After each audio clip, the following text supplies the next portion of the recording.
te doen. Dag Kevin. Hoi, dag Gies. Hoe vonden dit liedje? Oh, nee. Een ander kerstnummer. Ja, een beetje in de sfeer blijven. Ja, ik dacht dat is over een week. Dus, Ik vind er één ding al zeker goed aan. Het is niet Mariah Carey.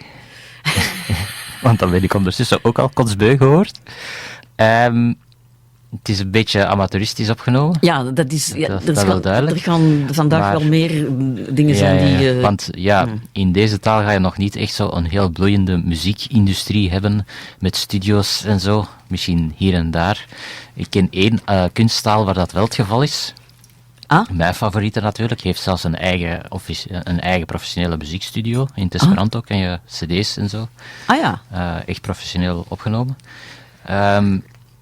Maar dat is dus blijkbaar het thema vandaag. Allee, niet Esperanto dan, maar een andere kunsttaal. Ja. Aha. En het is er eentje dat eigenlijk al lang op mijn lijstje van wat geleerde talen staat. Maar de lijstje is eigenlijk zo lang. En ja, klassiek, hè, de tijd is zo kort. Of er zijn gewoon zoveel interessante dingen te doen. Inderdaad, ja. Ja, inderdaad. We wouden hier ook al langer iets over doen. En toen kreeg ik ineens een tip van een neef van mij, die lang in Maleisië heeft gewerkt. Van, ik denk, een collega van hem aan de universiteit, die daarmee bezig was. Voilà, en die man kunnen we bellen, hè? Ja, inderdaad. En ja, misschien moeten we eerst eens melden over welke taal het gaat. Want, hè. Het heet Toki Pona. Toki Pona. En Toki betekent taal, spreken. Dat heeft waarschijnlijk iets met talk te maken, Toki. Ja. En Pona is goed. Oké. Of eenvoudig. Dat is een beetje zoals volapuk eigenlijk wil zeggen, world speak. Maar dan zo fonetisch extreem puk van speak en vola van world. Puk van speak? Puk van volapuk. Puk. Puk is eigenlijk speak of spoke. Helemaal ingekort en versimpeld. Zoals die Toki dan talk is. Ja, en Toki waarschijnlijk. Moeten we zelfs eens vragen. Ik denk het wel. Bon, dus de mens die we erover gaan bellen heet Paolo Coluzzi. Dat is duidelijk een Italiaan. Mm-hmm.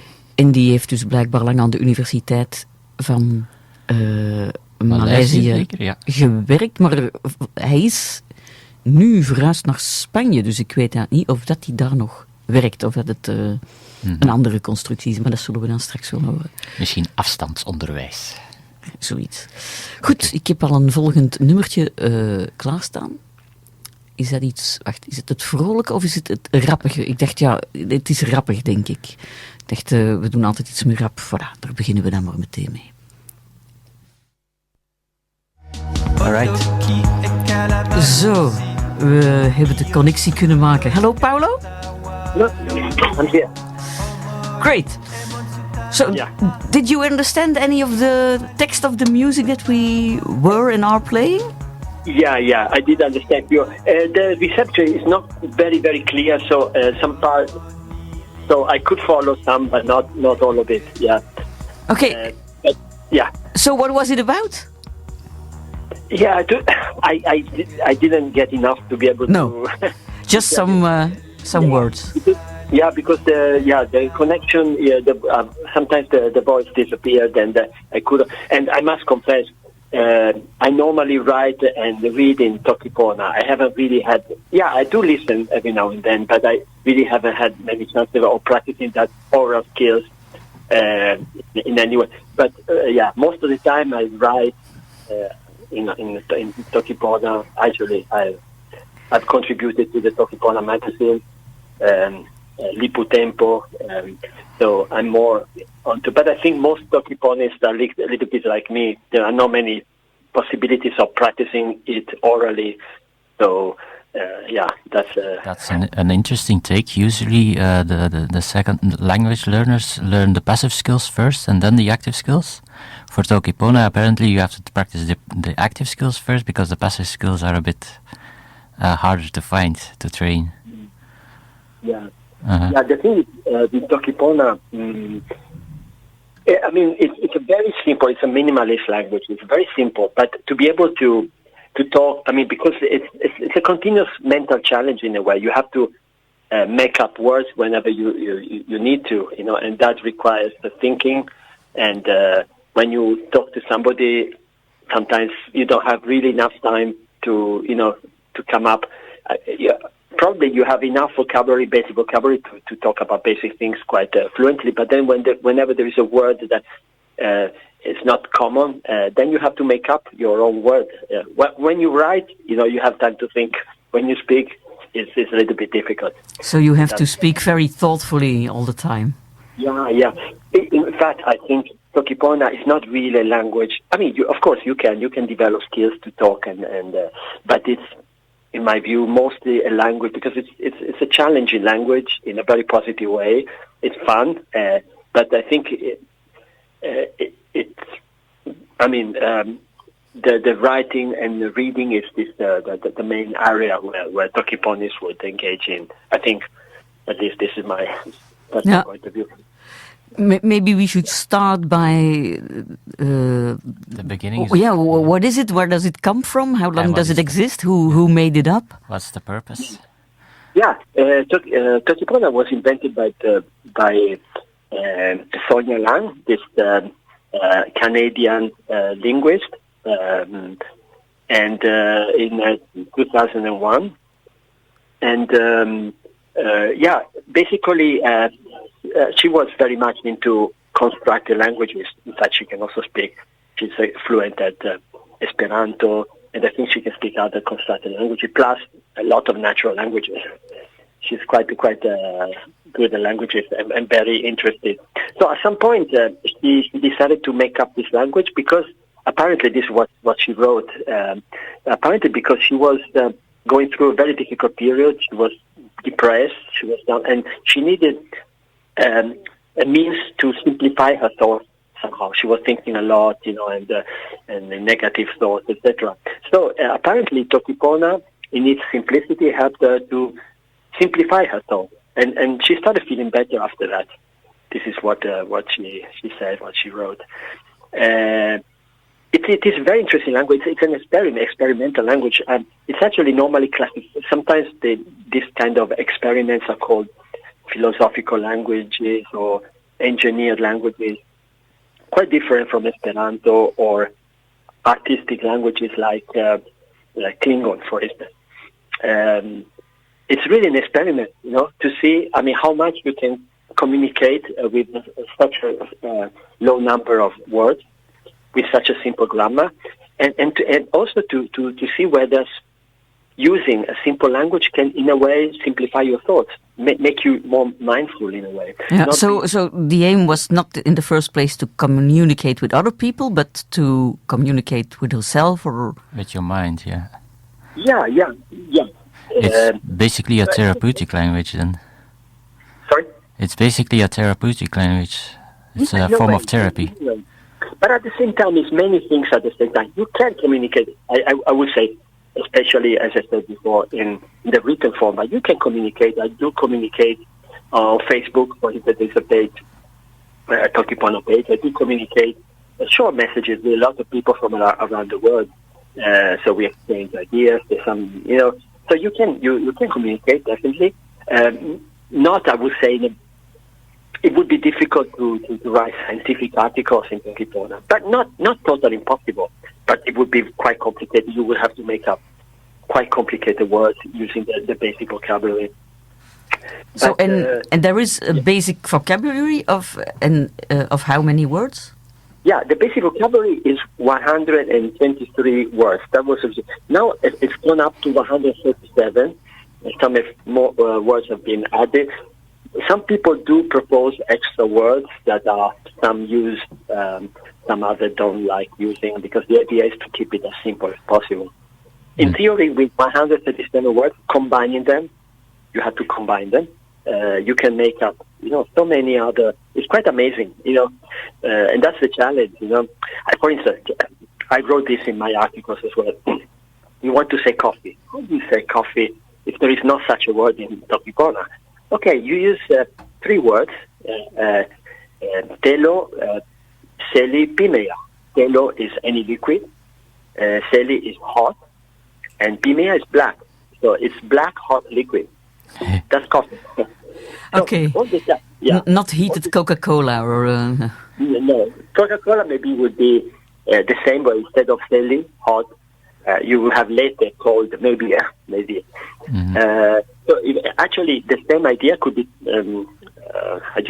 conveyed in different ways, using different words. In fact, people sometimes use different words. The important thing is the other person can understand you, and that's also a challenge. Yeah, but it's an interesting challenge. That's assuming that they know that heated black liquid refers to coffee then.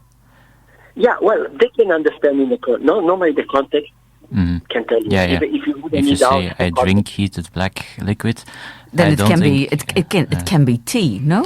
Very very dark black tea, perhaps. But I assume most people will think either tea or coffee. Yeah.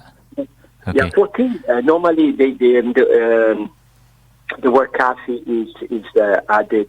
Coffee means vegetable or plant, etc. So I'll tell you some combinations, some words then are liked by a lot of people.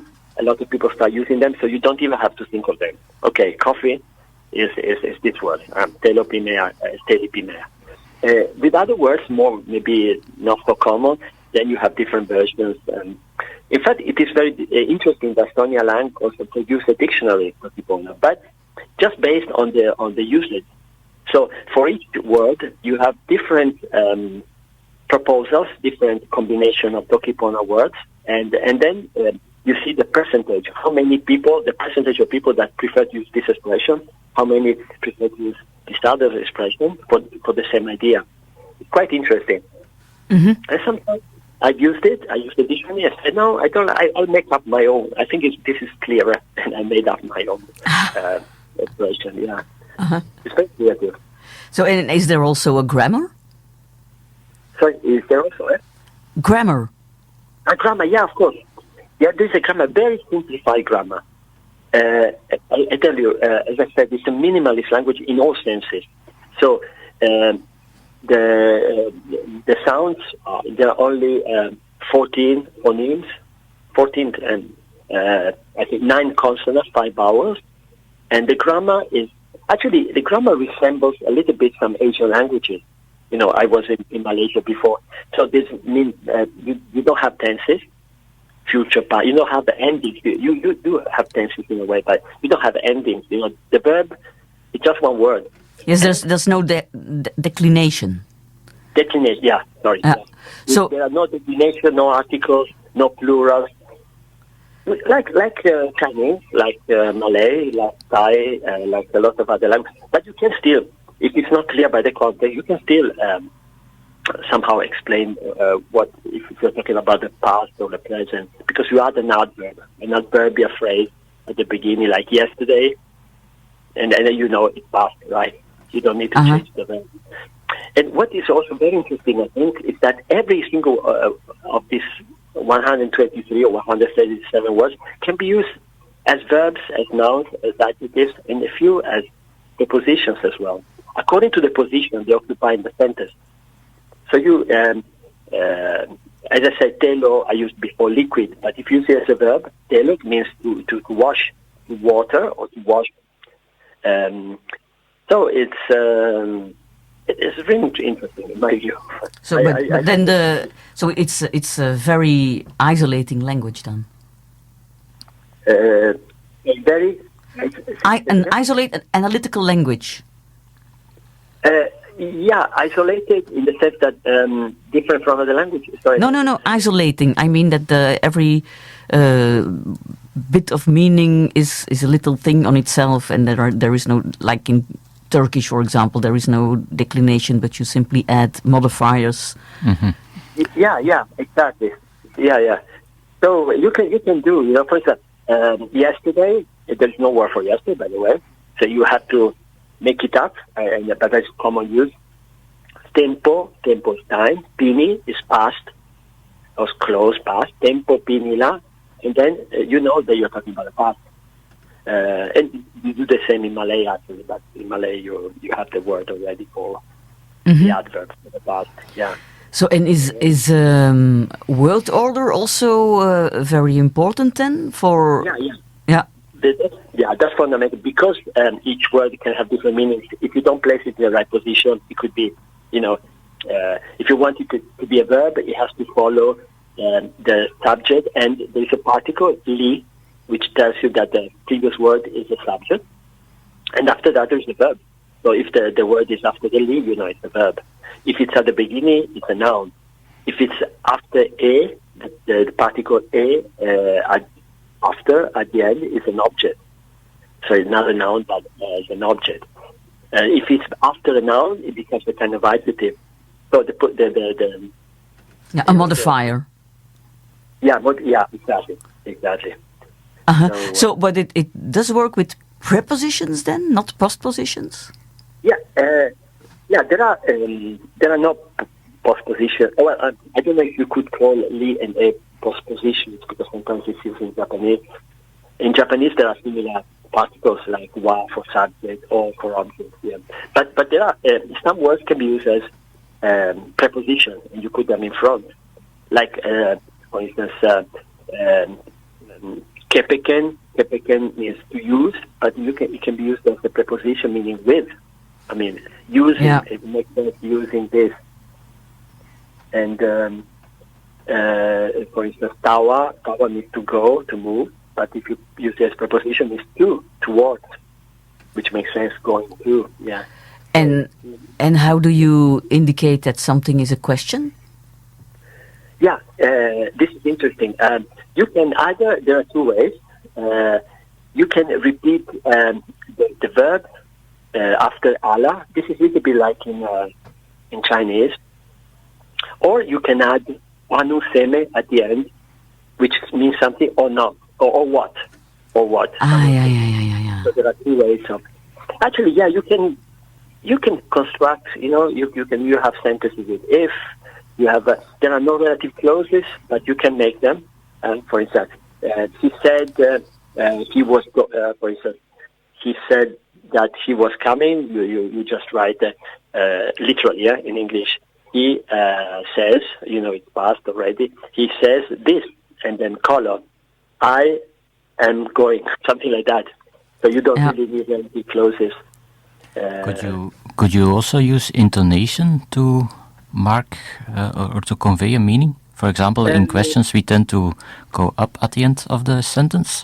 Could you not do the same in Toki Pona then? It's not really. It's not really common. Yeah, normally, I mean, there are these two ways of,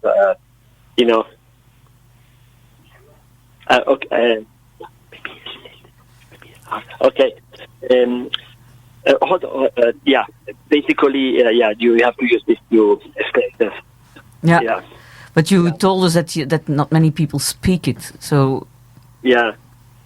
And no, not many people, but you can, when you write, you do use this expression. Yeah. Mm-hmm. Yeah. I mean, as I said, anusteme at the end, or the negative of ala followed by the repetition of the verb, basically. Mm-hmm. Like tag questions in English. It's called, isn't it? Mm-hmm. Yeah, it's something like that. Yeah, something like that. Yeah. Yeah.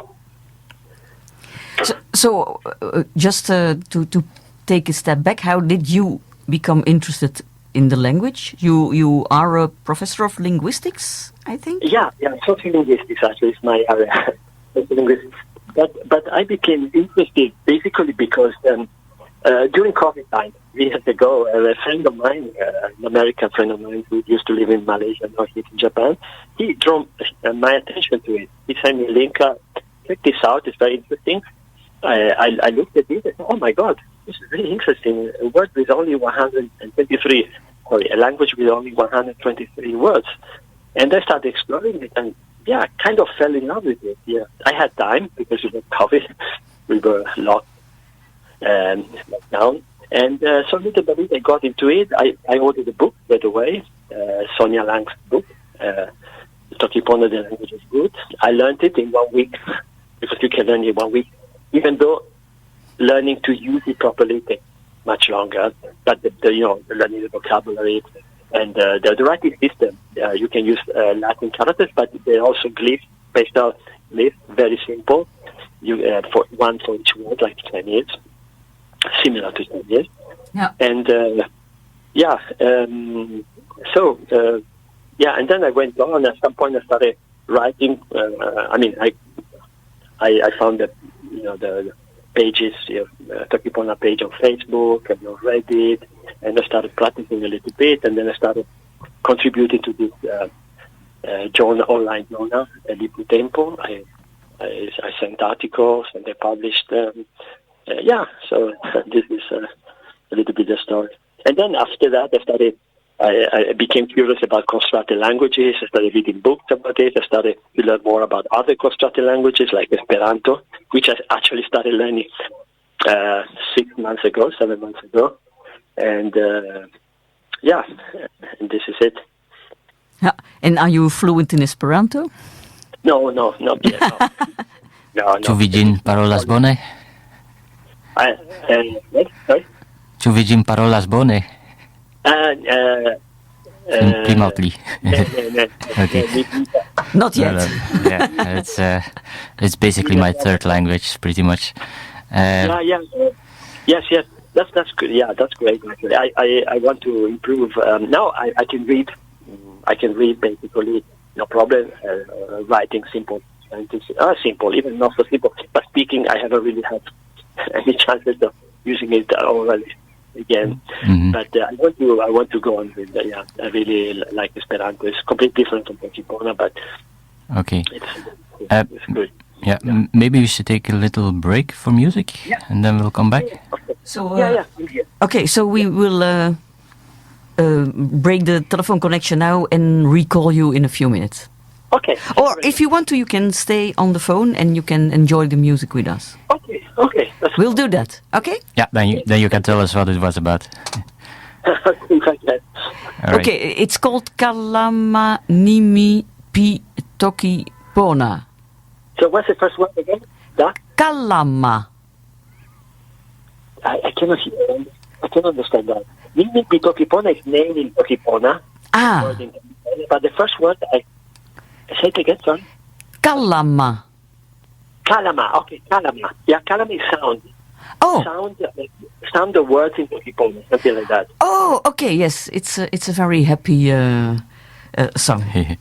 Let's listen to it. Okay, thank you. Oké, hier zijn we weer. Okay. All right, welcome back. Yeah, thank you. All right, maybe first of all, Toki Pona is a language, but there is apparently also a script involved. Yeah. I mentioned that before.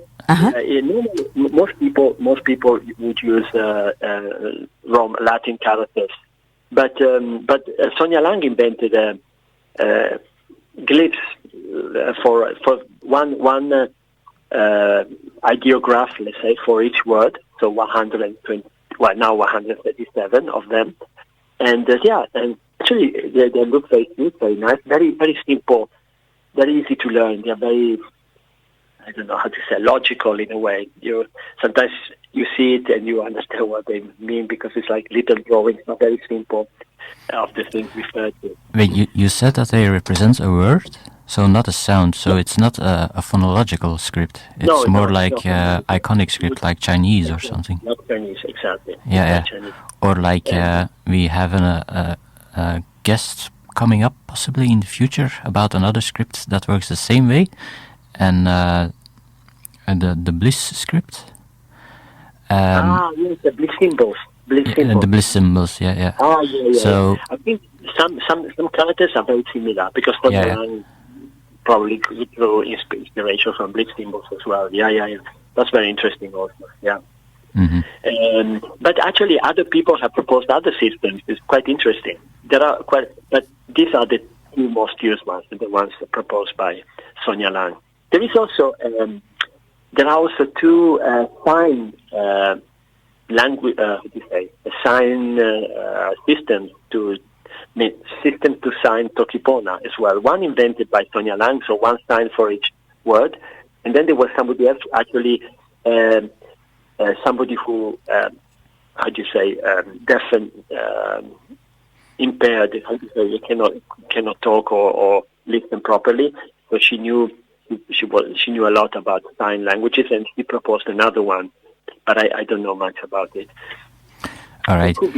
Toki Pona could be signed as well, written with glyphs, written in character, in Roman characters, and also now there are the system both phonetic and symbols. Like there is one which uses something glyphs similar to Maya ideographs. Yeah. Okay. It looks very happy, but how do you know when you make? We have to make up words, and those words consist of several of those basic elements. How do you know that they belong together? Yeah, it's like with the spoken Toki Pona or the one written in Roman characters. I mean, you just put one. As for instance, I mentioned before coffee, right? Telo, teli, pimeya. You can instead of writing telo, teli, pimeya, you can use three of these glyphs. One is for water, for liquid, telo, seli for hot, and pimeya for black. Yeah, unfortunately, I cannot draw them for you, but you just use them. You put them together, string them together, like in Chinese, basically. So you just put them one next to each other, or are they interwoven? Okay, I understand. Well, next to each other, but it is possible to insert the second character, the second word, which can be an adjective or can be another noun, a position. You can insert it inside the previous character if there is a space, or on top. So the modifier comes in or above the head.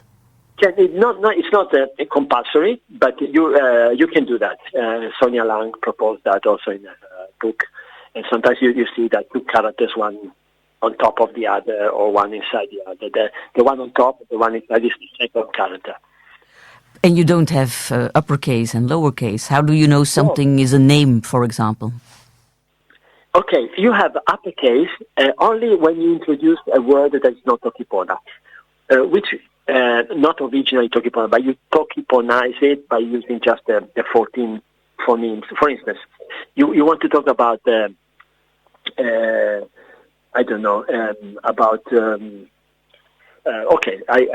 was in Kuala Lumpur before. Okay, so you want to talk about Kuala Lumpur. So what you do in Toki Pona when you use nouns, first you put a word that refers to the noun you want to use. For instance, Toki Pona is a city. So city in Toki Pona is Matomo, which is land of houses, literally. So you write Matomo, and then you have to use a capital letter to write Kuala Lumpur using the basic sound in Toki Pona. You cannot use other sounds. So in this case, it's very similar. Kuala Lumpur. Kuala Lumpur. These sounds are included. So Kuala Lumpur.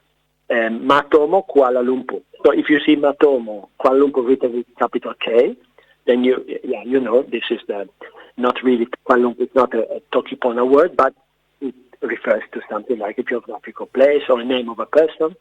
For instance, in Toki Pona, I'm Jan. Jan is person. Jan, Polo. I cannot say Paolo because there's no diphthong. No, in this case, two combinations of A, O doesn't exist. You cannot do that. So I had to modify my first name, Polo. Jan Polo is my Toki Pona name. So, but people know that Polo is a person's name because there is the Jan in front. So, but if you use the Sepulon Pona, if you write the hieroglyphical script. The solution that Sonja Lang came up with, you put Jan, okay, you have the character for that.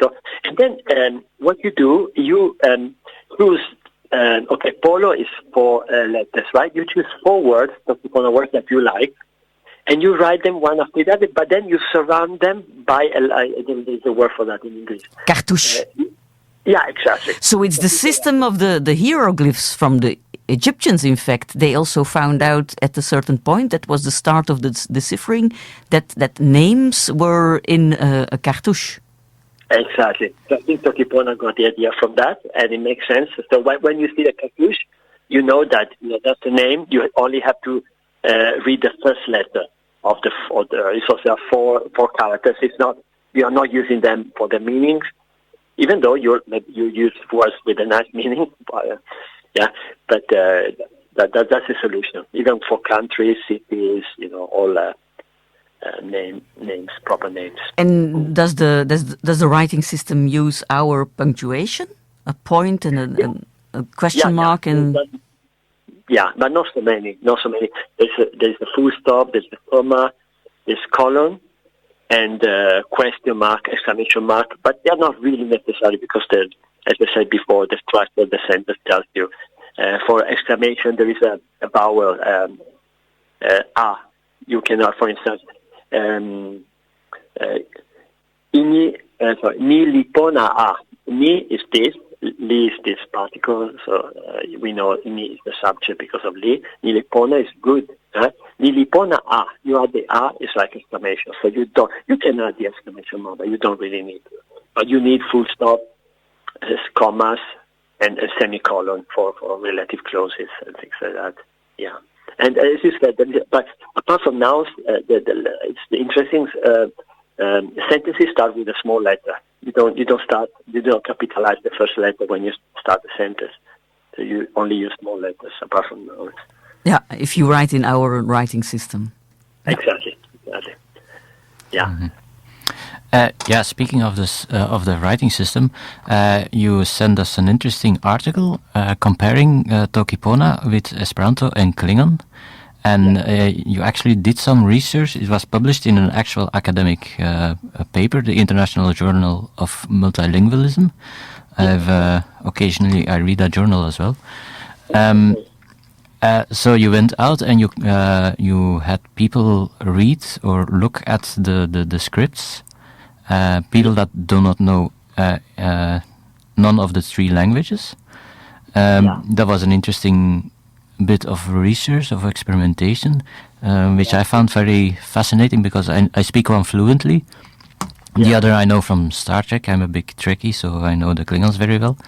And these are languages. The three of them are all so completely different in looks, in goals, in the ideas behind them. So you mean the looks of their own writing system? Of the script, of the sounds as well, and also the reason why they are created and what message or what ideas they convey.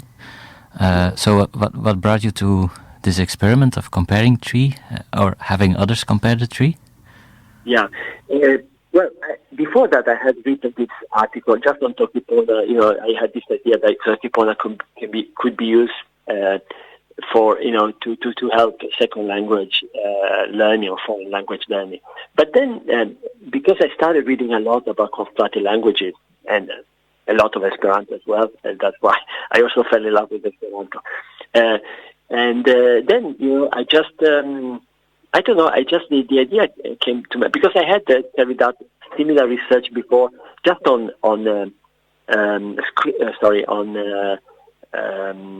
fonts. Yeah, I mean how people reacted to different fonts, to the shape of the font. I wrote 2 articles before about one article at that time. I was in what year was that? That was 2000. The first article 2020, I think.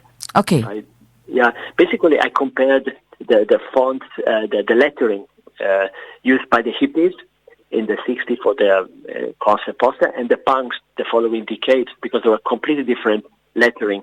And I was interested in the people's reaction towards the lettering. So I started getting into that a little bit. So I had this idea in mind, how about the lettering of Toki Pona or Klingon and also the sound, because people react, also have an impression. And since I was in Malaysia, I thought I have to take advantage of being in Malaysia because people in Malaysia, Malaysia is a very different culture from Europe and United States. So people, and these young students don't know anything about constructed languages. And I was just curious to see how they would react to the sounds and the writing system. So I started thinking, how could I do that? And the result was that article took me quite a long time. A couple of rejections, I think, from other journals. But in the end, the international, I had 2 good reviewers. They allowed me to make the changes, to go on, and the article came out. proud about that. And it's basically the result of my interest towards new interest, I would say, relatively new interest towards constructed languages.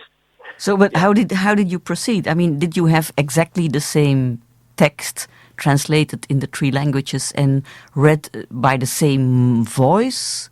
No, unfortunately, no, I couldn't do that. It was too complicated because, I know Toki Pona relatively well, but at that point, I hadn't started with Esperanto, and Klingon is also quite complicated. So I found clips on YouTube in the three languages. I just selected clips of a similar length, but the content was different. Anyway, Stephen couldn't really understand. I'm sure that some very how do you call it? Zealous Christian must have translated the Lord's Prayer in all three languages. Esperanto for Esperanto and Klingon, yeah. I don't know does it exist for Toki Pona as well? Our Father. Yeah. I guess there should be somewhere. I'm not completely sure, to be honest. But there are some texts that are, as you said, are normally used, to show different languages, to compare different languages. The problem was I couldn't read. I cannot read even if it's written in Roman characters. I cannot read Klingon and also Esperanto. I didn't have any Esperanto then, so I needed to have something to find some clips, spoken clips, so I could use them. And so okay, I have something for you here. Can you listen with us for a moment? Yeah, of course. Mama pimi mute o sinalon sewikon, nimi sinali sewi, ma sina o kama. Ja no pali e uile sinalon sewikon en loma. O pana e mokupi tempo suno ni tawa mi mute. O weka e pali ke mi samalami, weka e pali ke pianante. O lawala e mi tawa ike, o lawa e mi tanike. Tenpo alila sinayo e ma e wawa e pona. Amen. Amen.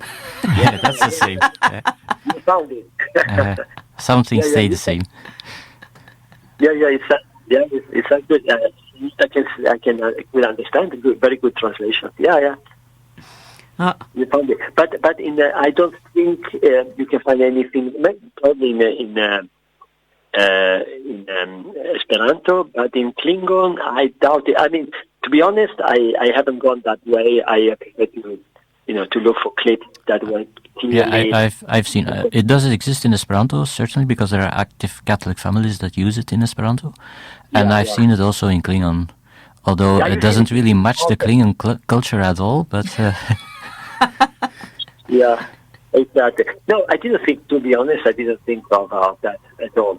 So I just looked for clips that had where they were clearly spoken and. Of more or less the same length, and so I thought that the content didn't necessarily have to be the same because people could understand the languages, didn't have an idea about the languages.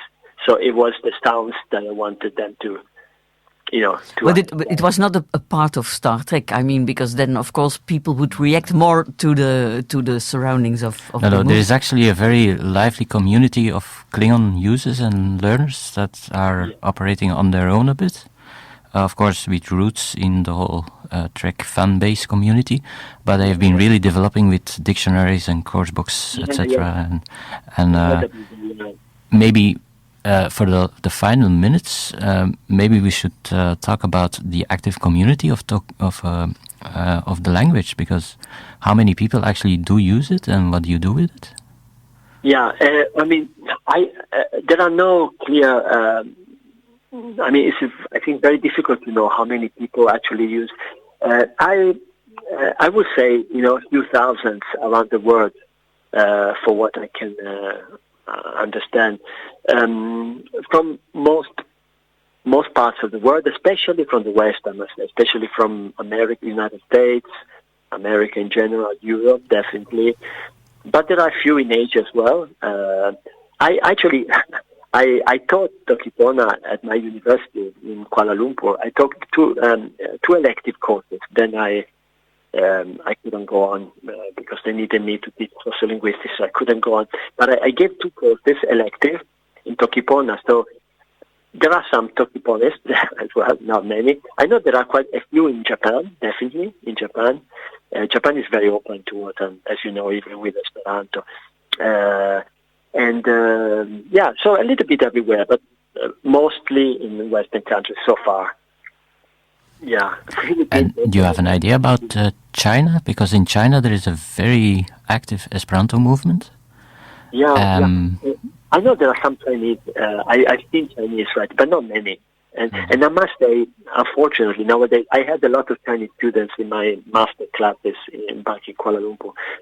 And of course, I asked them if they knew about Esperanto, etc. And some of them had heard about it, but nobody had ever listened to it. I think now, English, since English has become so popular, Esperanto, even though there are still a lot of, as you said, Esperanto used to be so strong in China, but nowadays I think not so many people are following it. This is my impression talking to the young Chinese student from China.